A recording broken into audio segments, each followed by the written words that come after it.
ইসলামে তাকে দেখতে করাচ্ছে। আপনি জোরে জোরে আমাদের সাথে বলবেন, লা ইলাহা ইল্লাল্লাহু ইল্লাল্লাহু মুহাম্মাদুর রাসূলুল্লাহ আশহাদু আশহাদু আল্লা ইলাহা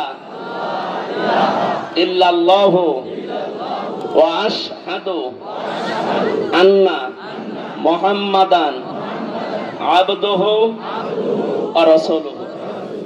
উনি এখন নিষ্পাপ। আল্লাহ রাব্বুল আলামিন ওনার ওসিলায় আমাদের সবাইকে কবুল করুন, আমিন। ঢাকা জেলার সাভার থানার অন্তর্গত আশুলিয়া নবীনগর কোরগাঁও পুরাতন পাড়া হাজী মতিয়ার রহমান স্কুল ময়দানে হযরতে ফাতেমাতুজ জোহরা রাদিয়াল্লাহু তাআলা আনহা মহিলা মাদ্রাসার চতুর্থ বাৎসরিক মহাবিশ্বের মহাবিশ্বয় আমাদের মালিক, আমাদের মনিব, মহান রব্বুল ইজ্জত আল জালালের মুখের পবিত্র বাণী কোরআনে কারীম। রব্বুল আলামিন বলেন, হে নবী, আপনাকে আমি সামনে একটা রাষ্ট্রের দায়িত্ব দেব এবং রাষ্ট্রকে কল্যাণময় রাষ্ট্র করতে হলে কি করা লাগবে আপনাকে আমি নিজে হাতে কলমে আমার ল্যাবরেটরিতে গবেষণাগারে বসিয়ে আপনাকে আমি শেখাবো। বিশ্বনবী মুহাম্মদ রাসূলুল্লাহকে আল্লাহ নিয়ে গেলেন লিনুরিয়াহু মিন আয়াতিনা ইন্নাহু হুয়াস সামিউল আলিম। আল্লাহ বলেন, আমার বিভিন্ন নিদর্শন তাকে দেখিয়েছি, জান্নাত, জাহান্নাম, পুলসিরাত, মিজানের পাল্লা সবগুলো তাকে দেখালাম। এখান থেকে একটা তথ্য আমি বের করেছি, এদিকে তাকান। আপনারা হয়তো চিন্তা ভাবনা করলে আপনার জ্ঞানেও আসবে। মিজানের পাল্লা আমরা সে জন্মের পর থেকে নাম শুনছি। মিজানের পাল্লা মানে কি বলেন তো? দাড়ি পাল্লা অনেকে মনে করে দাড়ি পাল্লা। মিজানের পাল্লা মানে দাড়ি পাল্লা না, মিজান মানে মানদণ্ড। মিজান মানে কি বলেন বলেন? কিয়ামতের ময়দানে আল্লাহ এটা সেট করবে আপনার নেকি আর বদি ওজন করার জন্য। এইটাই তো আমরা জানি নাকি? এক কথা বলেন না কেন? যেখান থেকে যা শুনবেন দেখবেন ওখান থেকে একটা শিক্ষা আসবে, ভালো করে শুনেন। বলেন তো, কিয়ামতের দিন আল্লাহ পাক মাপ দেবেন মিজানের পাল্লা। আমরা যেটা বলি মিজানে কি মাপবেন? আমল। আমল কি? আমল মানে বাংলায় কি? কাজ। বলেন বলেন, এ পর্যন্ত বুঝেছেন কিনা বলেন? আমল মানে কি?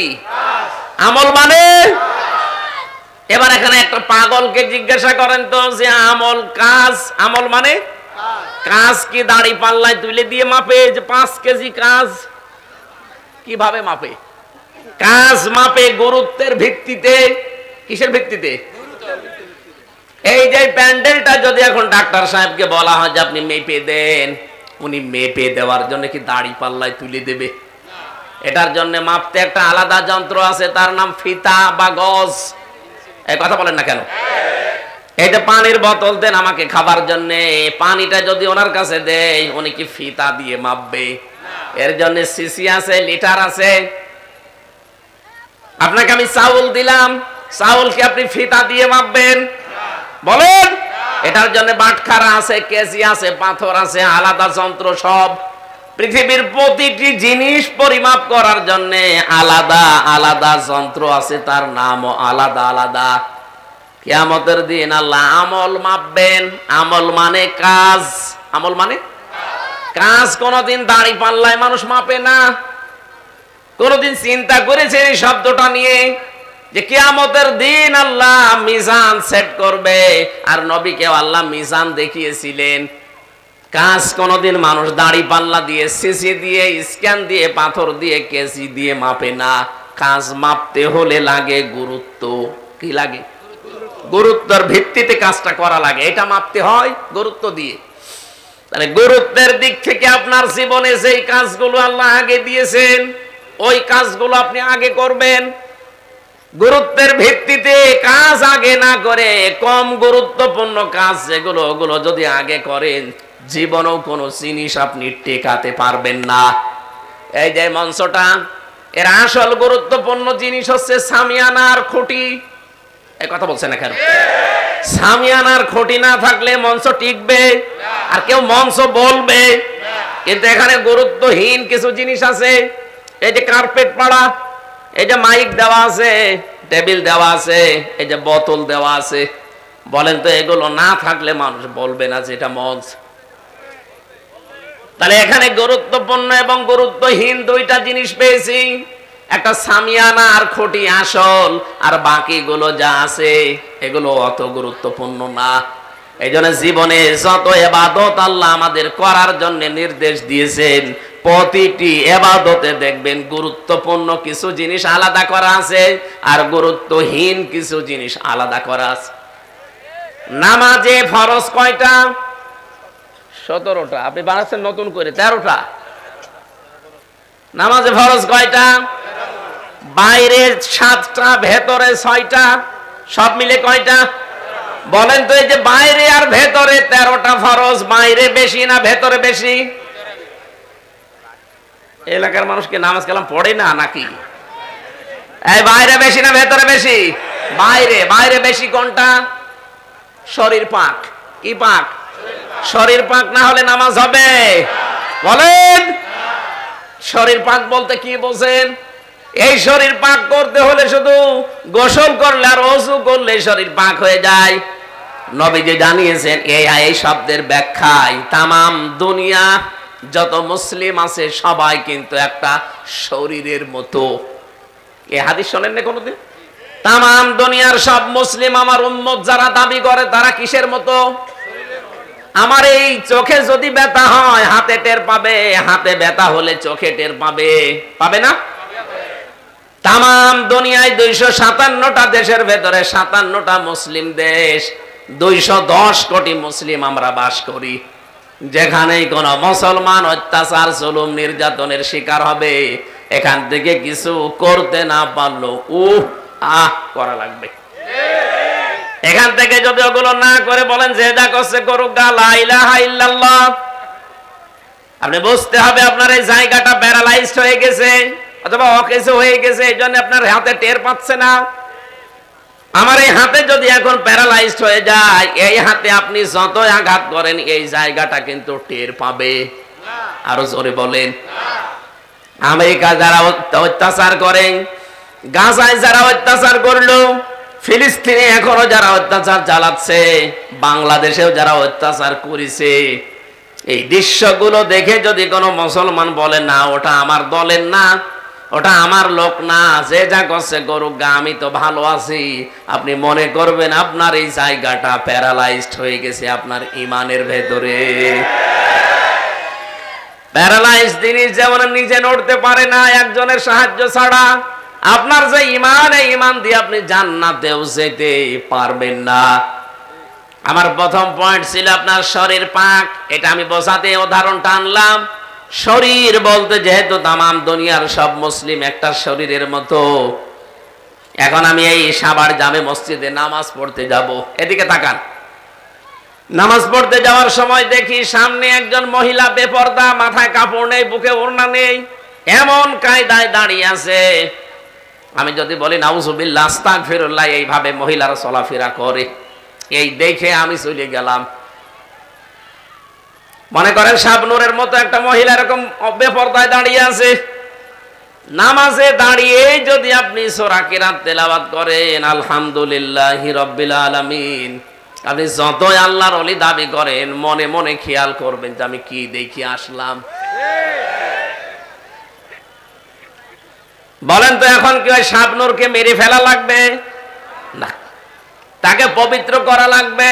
তাকে পবিত্র করার মাধ্যম আল্লাহ দিয়েছেন পর্দা। কি বলেন? বলেন। ওকে পর্দা দেওয়ার ক্ষমতা আমার আছে? সালাউদ্দিন সাহেবের আছে? না, রাষ্ট্রের আছে, এবং তার দায়িত্বশীল যারা তাদের আছে।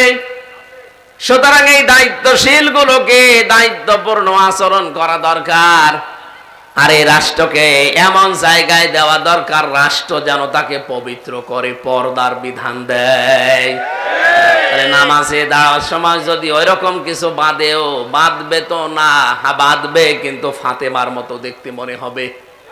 হযরতে ফাতেমা যখন বাইরে যেতেন তখন যেমন পর্দা করে যেতেন, ওরকম রাস্তাঘাটে দেখবেন কিন্তু শাবনূর না, দেখবেন আপনি ফাতেমা।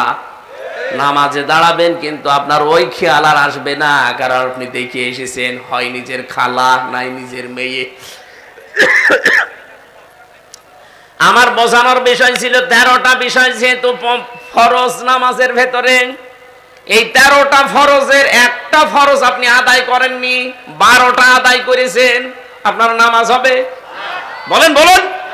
এখন যদি বলেন না আমি 12টা আদায় করলাম, একটা করি নাই, অন্তত 12টা সওয়াব দেন, কি হবে? না। এটা যেমন সহজে বুঝলেন। হ্যাঁ, 14টা ওয়াজিব আছে, যদি আপনি একটাও ছেড়ে দেন আপনার নামাজ হবে, কিন্তু জরিমানা দেওয়া লাগবে, সিজদা। কি দেওয়া লাগবে? বলেন বলুন। সুন্নত আছে 12টা, নামাজ ভেঙে যাওয়ার কারণ আছে 19টা। এর ভেতরে যে কোনো একটা যদি ছেড়ে যায় আপনার নামাজ কিন্তু বাতিল হয়ে যাবে 19টার ভেতরে। 13টা ফরজ যেমন গুরুত্বপূর্ণ সামনে রাখা লাগে, এরপরে ওয়াজিব, এরপরে সুন্নাত, এরপরে মুস্তাহাব, এরপরে নফল, এরপরে মুবাহ, সব সিরিয়াল করা আছে। ফরজ বাদ দিয়ে বাকি কোনোটা যদি ছেড়ে যায়, সেজদা দিলে, জরিমানা দিলে নামাজ আদায় হয়ে যাবে। কিন্তু 13টা ফরজের একটাও যদি বাদ যায়, আপনি যত সুন্দর করে নামাজ পড়েন আপনার নামাজ পড়াটা বাতিল, একটা সওয়াবও হবে না, জিরো। বলেন, শূন্য, কিচ্ছু পাবেন না। এই পৃথিবীতে ঠিক আমার আল্লাহ ফরজ বিধান দিয়েছেন 500টা। কয়টা? বলেন বলুন। এই পুরা কোরআন শরীফে 500 বিধান আছে শরীয়তের। এইগুলো আমাদের ব্যক্তি, পরিবার, সমাজ আর রাষ্ট্রে সব দেখাতে হবে আল্লাহকে। আপনি 499টা মানেন, একটা মানেন না, নিজে তো মানেন না, আরো বিরোধিতা করেন। বুঝবেন আপনার 12টা ফরজ আদায় করে একটা ফরজ আদায় না করলে যেমন একটা সওয়াব হয় না, জিরো হয়। কিয়ামতের দিন আপনাকে যখন মাপ দেওয়া হবে মিজানের পাল্লায়, পুরাটা জিরো। এই কথা বলেন না কেন? হ্যাঁ, আপনার হয়তো অনেক আনুষঙ্গিক আর যেগুলো বললাম, এই যে মাইক, কার্পেট, এরপরে এই যে এখানে যেগুলো আছে আনুষঙ্গিক, এগুলো না থাকলেও তো হয়, কিন্তু দিলে একটু আরো ভালো লাগে, আরো ভালো করে মানুষ মঞ্চ বলবে। কিন্তু এই খুঁটি আর সামিয়ানা না থাকলে কোনো পাগলও এটা মঞ্চ বলবে না। আমার জীবনে এই 500 ফরজের 499টা আমি আদায় করি, একটা আদায় তো করি না, আরো বিরোধিতা করি। কিয়ামতের দিন আল্লাহ যখন মিজানের পাল্লা নাম শোনেন, মাপ দেবেন, গুরুত্বের ভিত্তিতে মাপবেন। আপনি আগে গুরুত্বপূর্ণ কাজগুলো করেছেন না গুরুত্বহীন কাজের আপনি বেশি বেশি পায়রুটি দিয়েছেন? বাস্তবতা এটা। কিয়ামতে দেখবেন আপনার আমল নামা পুরাটা জিরো, শূন্য হয়ে দেখা দেবে। এই জন্য আমরা যেন 500টা অন্তত গুরুত্বপূর্ণ যেগুলো তার নাম ফরজ বলা হয় আরবিতে, এ কোরআন থেকে দেখে দেখে পড়ে নেবেন। আজকের তেলাওয়াত কিন্তু আয়াতে 14টা আছে। কয়টা? সূরা বানি ইসরাইলের 23 থেকে 38 নম্বর আয়াত। 27 বছরে নবীকে আমার আল্লাহ তিনি শিখিয়েছিলেন নিজের গবেষণাগারে বসে বসে আরশ মহল্লায়। আজকে আমাদের সময় নেই, আমরা চলে যাচ্ছি। এই জন্য আপনাদেরকে আমরা থিওরি গুলো বললাম। এই রজব মাসের মূল শিক্ষা এইটা, কল্যাণময় রাষ্ট্র যদি কেউ গঠন করতে চায়, নবীকে আল্লাহ নিজে শিখিয়েছেন যে 14টা কাজ ব্যক্তি, পরিবার, সমাজ এবং রাষ্ট্রে জারি করে দেবেন। আমাদের সামনে এই রাষ্ট্র যদি কল্যাণ এবং শান্তি, স্বস্তি, নিরাপত্তা দিয়ে ঢেকে রাখতে হয়, সূরা বানি ইসরাইলের 23 থেকে 38 এই 16টা আয়াতের 14টা কর্মসূচি যারা দায়িত্বে আছেন পুঙ্খানুপুঙ্খানুভাবে আপনারা জারি করবেন এই আশা ব্যক্ত করছি। এবং চর্ম চোখে যেন আমরা দেখতে পাই এ দেশটা একটা কল্যাণময় রাষ্ট্র আল্লাহ তৈরি করে দিয়েছেন। বলেন আমিন। সবার জন্য আল্লাহর দরবারে দোয়া করি, যাদের নাম এখানে এসেছে অবশ্যই তাদের সম্মান আছে, নাই তো এখানে আপনারা দিতেন না। আল্লাহ পাক শুধু দুনিয়া না, মরণের পরেও তাদের সম্মান যেন ঠিক থাকে, সেই কাজ করার তৌফিক তাদের দান করেন। মরণের পরে সম্মান ঠিক থাকবে কাদের? ইয়ারফাইল্লাহুল্লাযীনা আমানু মিনকুম ওয়াল্লাযীনা উতুল ইলমা দারাজাত। সূরা মুজাদালার 11 নম্বর আয়াতের মাঝের অংশে আছে আল্লাহ বলেন আমি উঁচা করতেই থাকি। ইয়ারফা এটা মুজারে, বর্তমান, ভবিষ্যৎ, প্রেজেন্ট, ফিউচার। এখন যেমন হচ্ছে, ভবিষ্যৎ বলতে এটা কিয়ামত পর্যন্ত। কিয়ামত পর্যন্ত উঁচু হতেই থাকবে। তোমাদের ভেতরে যারা ঈমান আনে আর যারা এলেম পায়, জ্ঞান পায়। সুতরাং এই দুইটা আল্লাহ রাব্বুল আলামিনের পক্ষ থেকে সম্মান আর মর্যাদা বাড়ানোর কারণ। আমরা যেন এই দুইটা গুণে তাদেরকে গুণান্বিত দেখতে পাই। শুধু নাম দিলেই হবে, এই দুইটা গুণ লাগবে, তাহলে মন থেকে মানুষ সম্মান করবে। কি কথা বলে না কেন? আর এই দুইটা যদি না থাকে, হয়তো সামনাসামনি আপনারা দেখলে আসাদুজ্জামান কামালের মতো বলবে যে আপনি এদেশের কৃতি সন্তান, আর একটু পেছনে গেলে বলবে শয়তান মরে না কেন। আমি তো নিজে শুনেছি এই গালি দিতে। সামনাসামনি বলছে আপনি এদেশে না আসলে এদেশ ডুবে মরতো, পেছনে যে বলছে আল্লাহ এত মানুষ দেখো, এরে দেখো না, এরে তুলে নিতে পারো না। আমার দাদা, আমি জেলখানায় থাকতে দাদাটা মারা গেছে, একটা গল্প শোনাতেন আমাদের যে বাদশাহ হাজ্জাজ বিন ইউসুফ, এই লোকটা এত জালেম ছিল, মানুষ তার নামই দিয়েছিল জালেম। ওর নাম যে হাজ্জাজ বিন ইউসুফ, এই লোক অনেকে জানতো না, নাম জানতো ওর নাম কি।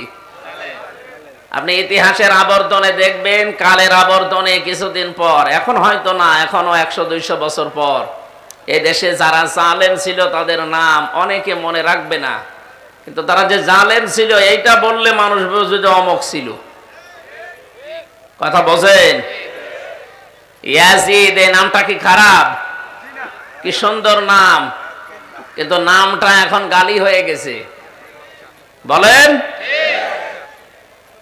হিটলার নাম কি খারাপ? ভালো নাম, কিন্তু নামটা গালি হয়ে গেছে। কাউকে যদি আপনি রাগাতে চান, বলবে ওই এজিদের বাচ্চা, ওই এমনি রেগে যাবে। কারণ ও জালেম ছিল, সরকারি মাল তসরুপ করেছিল, কোনো অডিট ছিল না সরকারি মারের, জর যার মূল্য তার, এই নীতিতে চলতো এই লোকটা।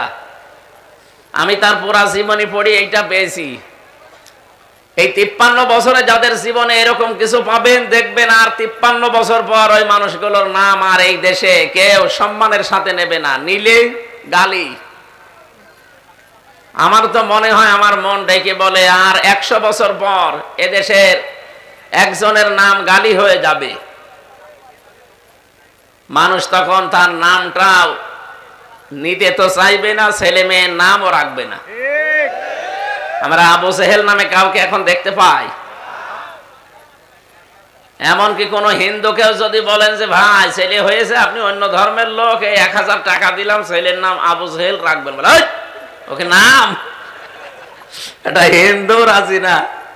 তাহলে আপনি যা করলেন, আপনি তো আবু জেহেলকে ছাড়িয়ে গেছেন। আমি আবু জেহেলের পুরা জীবনী পড়ে দেখেছি, তার যতদিন রাজত্ব ছিল 14টা কাজ করেছিল জনগণের বিরুদ্ধে। আর আমি এই যে পালিয়ে গেছে, যা ইনার জীবনেও পড়েছি, ইনার জীবনী পুরাটা এই 15.5 বছরে আমি 15টা অপরাধ পেয়েছি, বড় বড়, সব জনগণের বিরুদ্ধে। ও যদি 14টা করে ইতিহাস হয়ে থাকতে পারে, ইনি এক কাটি বেশি, 15টা, ইনিও ইতিহাস হয়ে যাবে। বলেন? সুতরাং আমাদের এখান থেকে শিক্ষা নেওয়া দরকার। পিয়াদারা এসে বলছে, বাদশা আপনার জন্য তো বাইরে যাওয়া যায় না, মানুষ শুধু গালি দেয় আপনাকে। গালি দেয় কে গো? আমি দেখবো। ছদ্মবেশ নিয়েছে, দাড়ি মাড়ি লাগিয়ে, বিভিন্ন তালিযুক্ত পোশাক মোশাক পরে রাস্তায় গেছে। এক গ্রাম্য লোকের সাথে দেখা, বলছে এই বেটাই, বাদশা হাজ্জাজ বিন ইউসুফ লোকটা কেমন? বলছে ও তো জালেম। কেমন? বলছে জালেমের বাচ্চা, জালেম। বলছে আমার আর জিজ্ঞাসা করার দরকার নেই, যেই বলি আর এক কাঠি বাড়িয়ে বলি। রেগে গেছি, যাই আমারে চিনিস? না, আমি সেই হাজ্জাজ বিন ইউসুফ। ও চিন্তা করছে আমার তো মাথা থাকবে না, ডাক দিয়ে বলে বাদশাহ আপনি আমারে চেনেন? বলে না, আমি এই গ্রামের ওই লোক যার মাসে 2 দিন মাথা খারাপ হয়, আজকে তার পয়লা দিন। বলছে ও তুই পাগল, কারে ধরলাম? পাগল বলে ওই দিন বেঁচে গিয়েছে, তাছাড়া বাঁচার কথা ছিল। আমরা এই 15.5 বছর পাগল বলেই বেশি আছি। কথা বলেন না কেন? নয়তো আমাদের অবস্থা ডক্টর শফিকুল ইসলাম মাসুদের মতো হইতো, আমাদের অবস্থাও দেলাওয়ারের মতো হইতো। আমরা পাগল বলে বেশি আছি। এই জন্যে পৃথিবীতে জালেম যারা সামনাসামনি হয়তো তাদের প্রশংসা মানুষ করতে পারে, দিন গত হয়ে গেলে এই মানুষগুলোর যে কত বদনাম এই বাস্তব এখন আল্লাহ দেখিয়েছেন। সূরা নমল 19 নাম্বার পারার 20 নাম্বার পৃষ্ঠার 7 নাম্বার লাইনের 52 নাম্বার আয়াতে এটা পাবেন আপনি। আমার তো আয়াতটা পড়ার পরে মনে হয় বাংলাদেশ দেখে দেখে আল্লাহ যেন এই আয়াত নাজিল করেছে। এত আওয়াজ কানে আসে, আমার আওয়াজ করবেন না ভাই। ফাতিলকা বুয়ুতুহুম খাবিয়াতাম বিমা যালামু। আল্লাহ যেন এই আঙ্গুল দিয়ে এভাবে দেখিয়েছেন, যদিও বাংলাদেশের নাম এই জায়গায় নেই। এটা লূত নবী আলাইহিস সালামের জামানায় তার উম্মতদেরকে ঘিরে নাজিল করা আয়াত। 2024 সালের 5 আগস্টের বিকাল 5টার আগে আমার মনে হয় আয়াতটা আল্লাহ আবার নতুন করে নাজিল করেছে। আল্লাহ রাব্বুল আলামিন বলেন, এই সেই ঘরগুলো খাবিয়াতান, আমি জনশূন্য করে দিয়েছি, ওজার গৃহ বানিয়ে দিয়েছি, পরিত্যক্ত করে দিয়েছি, বিমা যালামু, এই জালেমদের জুলুমের কারণে।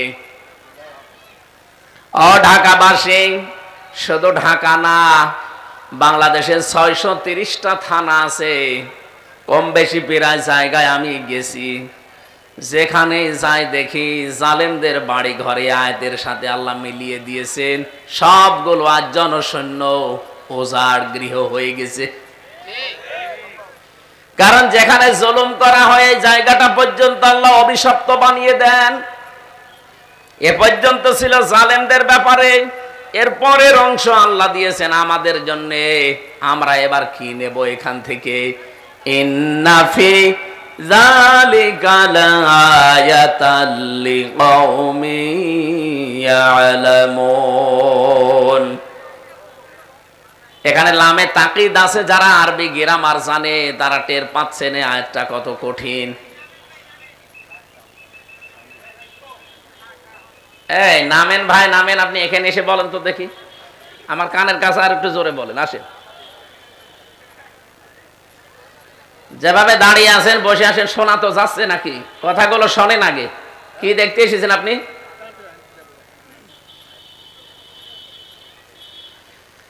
আল্লাহ রাব্বুল আলামিন বলেন, এর ভেতরে শিক্ষা আছে অবশ্যই, যারা জ্ঞানী তাদের জন্য। আমরা জ্ঞানী মনে করি নিজেদেরকে। আমাদের এখানে শিক্ষা কি? আমাদের শিক্ষাটা হচ্ছে জালেমদের বিশাল শিকড় কিন্তু আল্লাহ অলরেডি কেটে দিয়েছেন। ফাকাতিয়া দাবিরুল কওমিল্লাযিনা যালামু, সূরা আনআমের 45 নম্বর আয়াতের প্রথম অংশে আছে। রব্বুল আলামিন বলেন, জালেমদের শিকড় কেটে ফেলা হয়ে গেছে। কেটেছে কে? না না, আপনি আলেম। এখানে কতিয়া শব্দ আছে, এটা মজহুল, এর ফাইল বা কর্তাকে জানা নেই। আল্লাহ বলেন জালেমদের শিকড় কাটা হয়েছে, কেটেছে কে? আবার বলেন আল্লাহ, কে কেটেছে নেই জানা। এই জন্য সারা দেশে জালেমদের বাড়িঘর, প্রতিষ্ঠান, অফিস, আদালত তাকান, সব মাটির সাথে মিশে গেছে, কিন্তু ভেঙেছে কে কেউ জানে না। আপনি কুষ্টিয়ায় হানিফের বাড়ির কাছে যান, পায়খানার প্যান্ট পর্যন্ত মানুষ খুলে নিয়ে চলে গেছে, কিন্তু নিয়েছে কে কেউ জানে না। সারা দেশে অবস্থা একই। তো এখান থেকে আপনি কি নিতে পারেন? এই সাভারের ইউনিয়নের চৌকিদার থেকে শুরু করে সংসদ পর্যন্ত আপনি তাকাবেন, জালেমদের কিন্তু স্তরে স্তরে লোক সব সেট করা ছিল। এখন আছে? এখন কেউ পরিচয় দেওয়ার মতো সাহস আছে? কোথায় পৌঁছিয়েছে আল্লাহ? খালি এই জুলুমের কারণে। কিসের কারণে? আল্লাহ এখান থেকে আমাদেরকে যেন বারবার তাকিয়ে, এতে দুই জায়গায় তাকিদ আছে, ইন্না একটা, লা একটা। আল্লাহ বলেন, আমি তাকিদ দিয়ে বলছি, ভালো করে শোনো, অবশ্যই এর ভেতরে শিক্ষা আছে। যারা জ্ঞানী দাবি করো তাদের জন্য। জালেমদের এত বড় শিকড় যদি কেটে আমি নির্বংশ করে দিতে পারি আজ, পৃথিবীতে আবার যারা তোমরা চেয়ারে বসবে তারাও যেন যদি জুলুম করে তাদের বাড়ি ঘরও কিন্তু শ্মশান হয়ে যাবে। এজন্য আমাদের উচিত আমরা অতীত থেকে জালেমদের জীবন থেকে যেন শিক্ষা নেই। সামনে যারা আসবেন, যে আসবেন জনগণের মালিক না, জনগণের সেবক হবেন। কথা বলেন না কেন? আমরা এরকম সেবকই দেখতে চাই, মালিক দেখতে চাই না।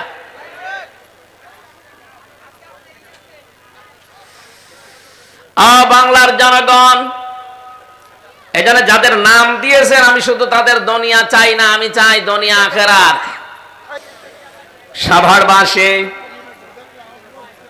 যে কথাটা বলছিলাম, যতগুলো মানুষের নাম আপনারা দিয়েছেন, আমরা চাই এদের সম্মান মর্যাদা এ দুনিয়া শুধু না, মরণের পরও যেন আল্লাহ জান্নাত পর্যন্ত টিকিয়ে রাখেন।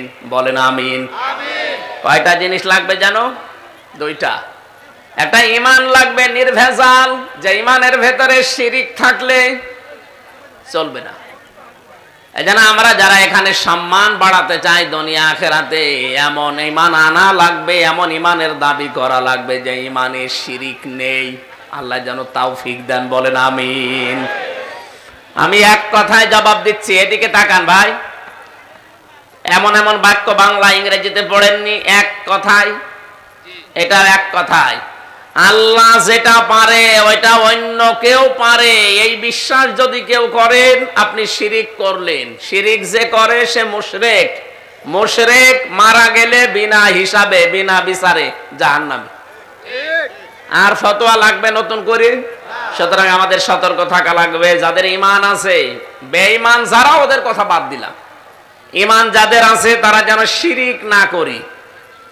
আবার এক কথায় বলছি, আল্লাহ যেটা পারে ওইটা অন্য কেউ পারে, এই বিশ্বাস করার নাম কি? সন্তান দিতে পারে কে বলেন তো? কোন বাবা পারে? কোন পীর সাহেব?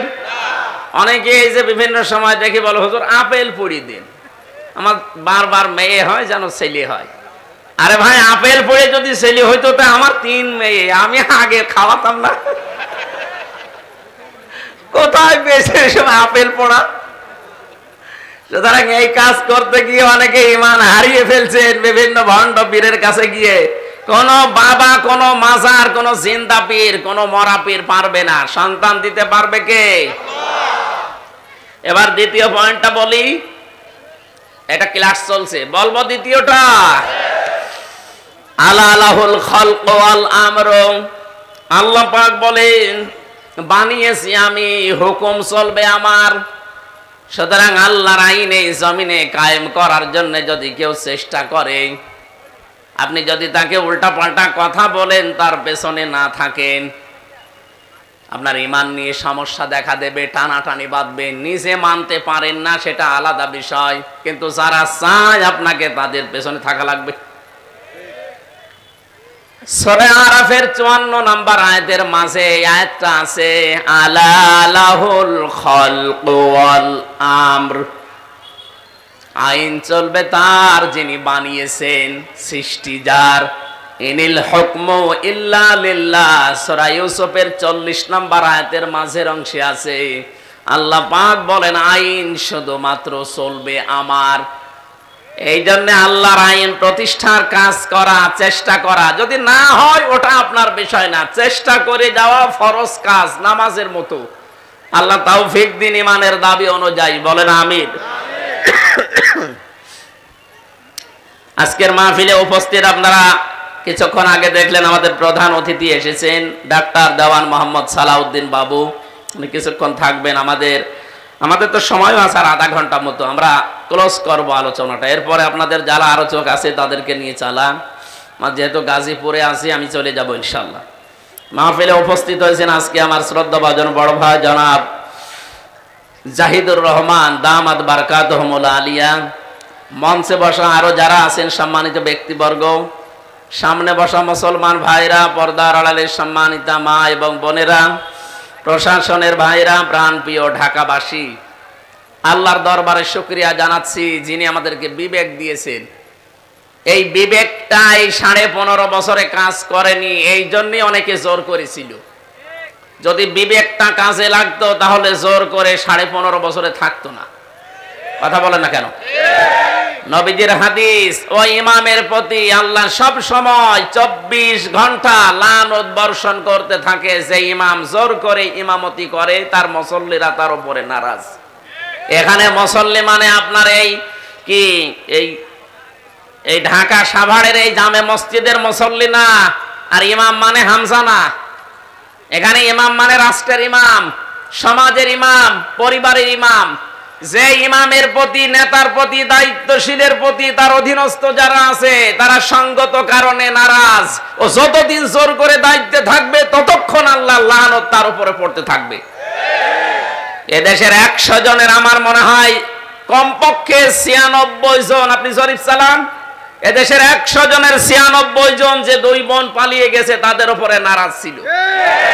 আপনি জরিপ চালিয়ে যদি আরো বেশি পাবেন, হয়তো আমি একটু কম বললাম।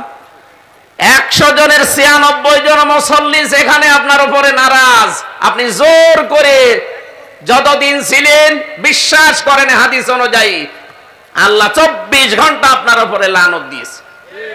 দ্বিতীয় পয়েন্ট হচ্ছে, যেই মানুষগুলো পৃথিবীতে জালেম হয় তাদের উপরে আল্লাহ নিজে কিয়ামতে মামলার বাদী হয়ে দাঁড়াবেন। আপনি টের পাচ্ছেন কি বললাম?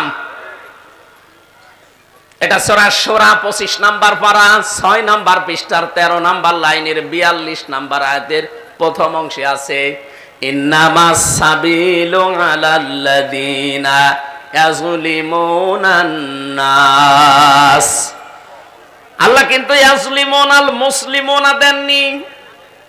এদিকে তাকান, ইয়াজলিমুনান নাস দিয়েছেন। নিশ্চয় যারা এই পৃথিবীর ময়দানে মানুষের উপরে জুলুম করছে, ভবিষ্যতেও করবে। যেহেতু ইয়াজলিমুন এটা মুজারে, বর্তমান, ভবিষ্যৎ, প্রেজেন্ট, ফিউচার। প্রেজেন্ট মানে এখন, আর ফিউচার মানে কিয়ামত পর্যন্ত। এই আয়াত কতদিন থাকবে? কিয়ামত পর্যন্ত এই আয়াতের হুকুম থাকবে। সূরা শুরার এই 42 নাম্বার আয়াতটা পড়লেই কেন যেন আমার ভয় করে। আল্লাহ বলেন, আমি নিশ্চয় কিয়ামতের দিন মামলা দায়ের করব তাদের বিরুদ্ধে যারা মানুষ হয়ে মানুষের উপরে জুলুম করছে এবং ভবিষ্যতেও করবে বলে নিয়ত করছে। আল্লাহ ইয়াজলিমুনা না দিয়ে জালেম শব্দটা যদি দিতেন তাও তো অর্থ হয়ে যেত অন্তত মাজি বা পাস্ট, অতীতের অর্থ হতো। বর্তমান আর ভবিষ্যৎ দিয়েছেন এই কারণে এখন হয়তো অনেকে করছে না, ভবিষ্যতে অনেকে জুলুম করবে বলে আশা করি আছে, যে দাঁড়ান চেয়ার পাই দেখেন কি করি, এরকম অনেকের মনে নেই। এই জন্য যারা জালেম এখন করছেন জুলুম, ভবিষ্যতেও যারা করবে, আল্লাহ বলেন আমি নিজে তাদের বিরুদ্ধে কিয়ামতে মামলা দায়ের করব, আমি নিজে বাদী। আমরা যারা মামলা, বিভিন্ন কেস কামের আসামি আছে, এখানে মামলার বাদী যত বড় হয় মামলা তত কঠিন হয়। আমার যদি কোনো সলিমদ্দি কলিমদ্দি মামলা দিত, সর্বোচ্চ 3-4 দিনে আমি চলে আসতাম বেরিয়ে। কিন্তু 3টা বছর আমারে ফাঁসির কন্ডেম সেলের ভেতরে আটক করে রেখেছিল, কারণ মামলার বাদী আল্লাহর ওলি। ওই যে ওনার মামলার বাদী সে আমারও, এই জন্য আমারে ছাড়ে নাই। আমারও যদি মামলার বাদী সত্যি এই যে জাহিদ ভাই হয়তো, সালাউদ্দিন ভাই হয়তো, আমি সত্যি চলে আসতাম, কারণ ওদের হয়তো মামলা দিত টাকার জন্য, কয় টাকা লাগবে দিয়ে দিতাম। আমি যেখানে ছিলাম আকিস গ্রুপের খতিব আমি, ওদের বাংলাদেশে কয়জন ধনীর ভেতরে ওরা একজন, টাকা যা লাগতো দিয়ে দিত। কিন্তু এমন জন মামলা দিয়েছে অত টাকার দরকার না, ওর প্রতিশোধ নেওয়া দরকার। হিংসার বশবর্তী হয়ে মানুষের উপরে জুলুম করা মানুষ আমি বাংলাদেশে একটা মহিলাকে দেখলাম। হিংসা কত নিম্নে তাকে নামাতে পারে, একটা বিধবা মহিলাকে বাড়ি থেকে সে বের করে দিয়েছে। কথা বলেন, খালেদা জিয়ার স্বামী আছে, তাকে পর্যন্ত এক কাপড়ে বাড়ি থেকে বের করে দিল। একটা মাজলুম পরিবার বাংলাদেশে, এই জিয়া পরিবারটা।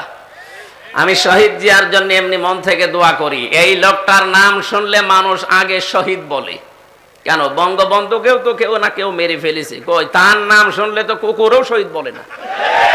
কেন বলে না বলেন তো? এই লোকটা শহীদ আমার মনে হয় হয়নি, যদিও লোকে মেরে ফেলেছে মানুষ, কিন্তু শহীদ জিয়াকেও মানুষ মেরেছে, তার নাম শুনলেই মানুষ কি বলে আগে? শহীদ জিয়া। এই শব্দটা এমনি এমনি আসে?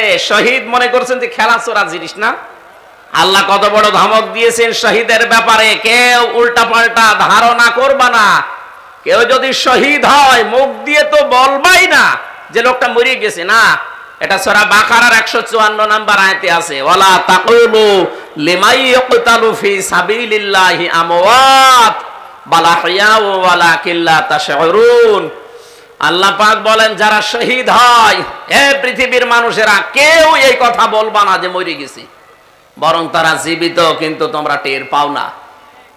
দ্বিতীয় সূরা আলে ইমরানের 169 নম্বর আয়াতে আছে, ওয়ালা তাকুলু ওয়ালা তাহসাবান্নাল্লাযীনা কুতিলু ফি সাবিলিল্লাহি আমওয়াতা বাল আহইয়াউন ইনদা রাব্বিহিম ইরযাকুন।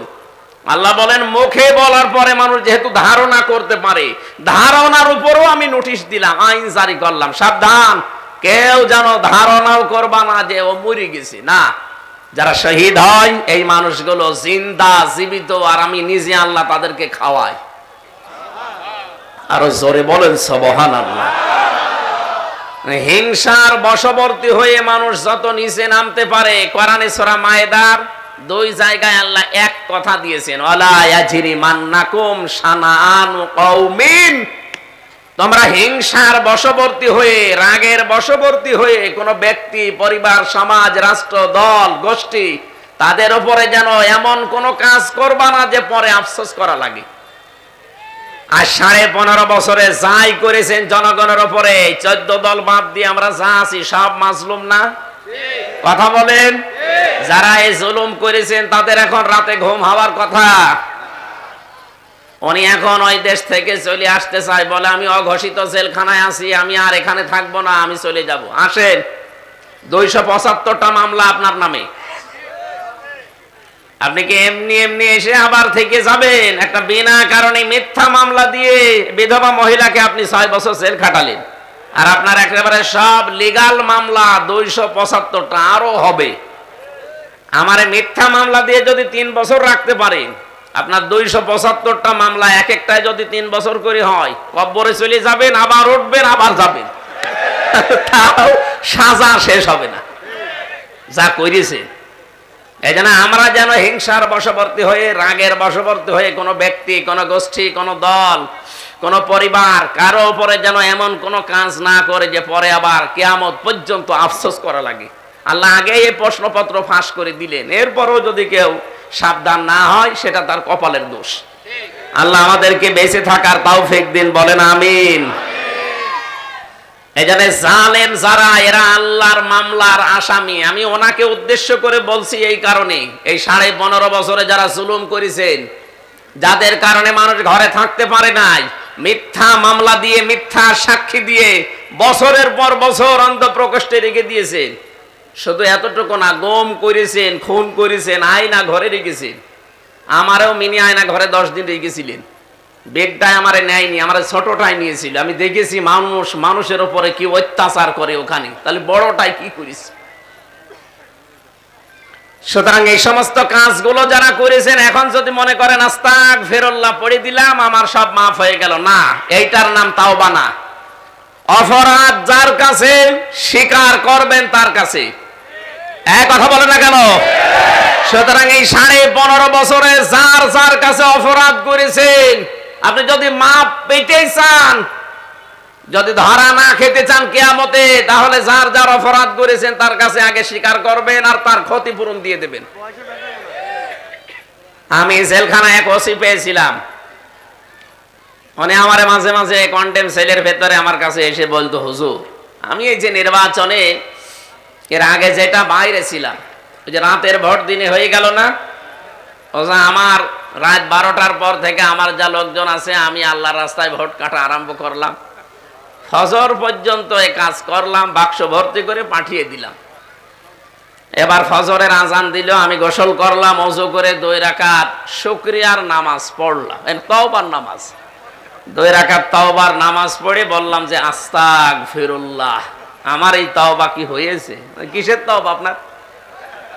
আপনি কি আল্লাহর কাছে দোষ করেছেন যে আপনি আস্তাগফিরুল্লাহ পড়েন? আপনি দোষ করেছেন হামজার কাছে, এই কথা বলেন না কেন? একটা এমপি বানাতে 3.5 থেকে 4 লাখ হামজা লাগে, হামজার বউ লাগে। আপনি তাদের সব ভোট নিজে দিয়ে এখন পড়ছেন আস্তাগফিরুল্লাহ। আপনি আল্লাহর কাছে দোষ করলে মাপ পেতেন, দোষ করেছেন হামজার কাছে আর হামজার বউর কাছে। এই কথা বলেন না কেন? আগে আমাদের কাছে আসবেন, আমরা যদি বলি মাফ করতে পারি 2টা করে লাথি দেব, তাই খাওয়া লাগবে। যদি বলি না 2টা লাথি হবে না, আরো কিছু দেওয়া লাগবে, তাই আপনাকে দেওয়া লাগবে। কিন্তু দুঃখের বিষয়, আরো পরিতাপের বিষয়, আরো ভয়ঙ্কর বিষয়, আপনি মাপ চাবেন কি করে? আপনি তো 8 বছর জেল আপনার, আপনি 8 বছর পরে বের হয়ে দেখবেন অনেক হামজা, অনেক হামজার বউ মারা গেছে, আপনি তাদের কাছে মাপ চাবেন কি করে? কথা বলেন না কেন? এই জন্য এইরকম পাগলামি যেন আর কেউ সামনে না করি। কোন জালেমাকে টিকিয়ে রাখতে আপনি নিজের জীবনটায় জাহান্নামের আসামি বানিয়ে ফেললেন। আপনি টের পাচ্ছেন আল্লাহর মামলার আসামি আপনি। এদেশে 1628টা চেয়ার ছিল, মেন চেয়ার। যারা দায়িত্বে ছিলেন কম বেশি সবগুলো হয় জালেম, না জালেমের দোষক। আর এরা সব মামলার আসামি কার? হামজা যদি আপনাকে মামলা নাও দেয়, আপনি কিন্তু অলরেডি আল্লাহর মামলার আসামি। এজন্য সাবধান থাকা লাগবে।